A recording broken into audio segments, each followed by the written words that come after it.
Jésus ne répond pas à la question qui lui est posée. Seigneur, n'ira-t-il que peu de gens être sauvés? Jésus détourne la question pour dire « Efforcez-vous d'entrer ». Pourtant, cette question a hanté l'esprit de nombreuses religions. Alors, aux cours des époques dans l'Église catholique, nous avons répondu bien souvent avec deux extrêmes. Il y aura très peu de monde à être sauvé et tout le monde sera sauvé. Il y a eu ces époques marquées par une morale rigide, comme le jansénisme, où l'on disait, au fond, c'est tellement difficile d'être sauvé qu'on n'y arrivera pas. À cette époque, on représentait le Christ en croix avec les bras presque réunis en l'air. Une manière de dire, il n'y en aura vraiment pas beaucoup. Et puis, il y a les époques où le Christ en croix a les bras largement ouverts comme s'il voulait accueillir tout le monde.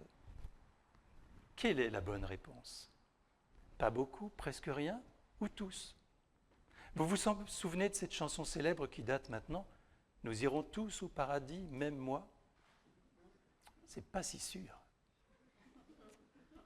Et puis je crois qu'aujourd'hui, cette question du salut ne vous préoccupe pas du tout.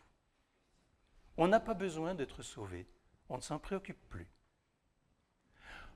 Si quelqu'un vous vient en aide dans le métro ou vous êtes agressé par un psychopathe, vous direz que vous avez été sauvé. Mais de quoi avons-nous besoin d'être sauvés? C'est quand même pas une situation qui nous arrive tous les jours. Si un traitement nous permet d'éviter une maladie grave et à guérir, nous dirons que nous avons été sauvés. Mais notre regard ne va pas au-delà du présent, du quotidien, du contingent, de l'immanent, alors que le salut est une affaire d'espérance. C'est au-delà de cette vie. Ça va bien plus loin. Mais on ne se préoccupe pas de la mort. On aimerait bien l'éviter, on aimerait qu'elle soit la plus douce, la plus paisible possible. Qu'on s'endorme. Et puis après, on verra bien. Non, le salut concerne notre au-delà, l'horizon de notre existence, décrit à de multiples reprises dans la Bible. C'est la question fondamentale, le salut, parce que Jésus est le Sauveur. Jésus est venu pour nous sauver de la mort et de sa conséquence dramatique, c'est l'inverse, du péché et de la mort qui en est la conséquence. Voilà de quoi nous sommes sauvés. Alors le baptême a toute sa place dans cette pensée. Matthieu, dans un instant, tu vas être baptisé. Mais tu ne seras pas sauvé pour autant. Et oui, le salut, c'est une affaire d'adhésion du cœur. Tu vas recevoir une grâce magnifique comme nous tous nous l'avons reçue. Pour certains, il y a maintenant fort longtemps. Qu'avons-nous fait de cette grâce? Le baptême ne nous sauve pas automatiquement. Le salut, on y adhère par la foi. Ça n'est pas la religion qui nous sauve. Et on voit aujourd'hui combien, y compris notre propre religion, a été affaire de dérives, de multiples dérives, parfois scandaleuses. Ça n'est pas la religion qui nous sauve. Elle nous aide, mais c'est la foi qui nous sauve. C'est l'adhésion à la personne du Christ. C'est Jésus qui nous sauve. Plus nous l'aimons, plus nous croyons en lui, et plus le salut peut faire irruption dans notre vie dès aujourd'hui et pour l'éternité.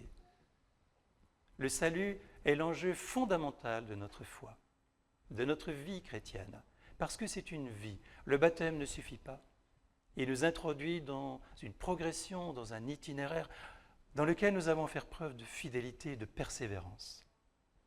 Jésus dit bien dans l'Évangile aujourd'hui, « Efforcez-vous d'entrer ». C'est une affaire de grâce, certes, mais aussi d'effort. Et les paroles aujourd'hui concentrent toute notre attention sur ces efforts. La deuxième lecture nous rappelle les corrections que le Seigneur nous donne. Oh, pas directement, mais la vie nous les donne. Le Seigneur se sert des événements parce qu'il y a les actions et les conséquences. Et nous subissons les conséquences du mal que nous faisons. Nous en souffrons. Nous devons les assumer. C'est ainsi que le Seigneur nous donne de bonnes corrections. Apprenons de la vie à progresser, à ouvrir notre cœur, à nous convertir, car le salut est affaire de conversion. Conversion du cœur, conversion de nos actes, conversion de nos mœurs. Cette Eucharistie nous donne accès à Jésus Sauveur.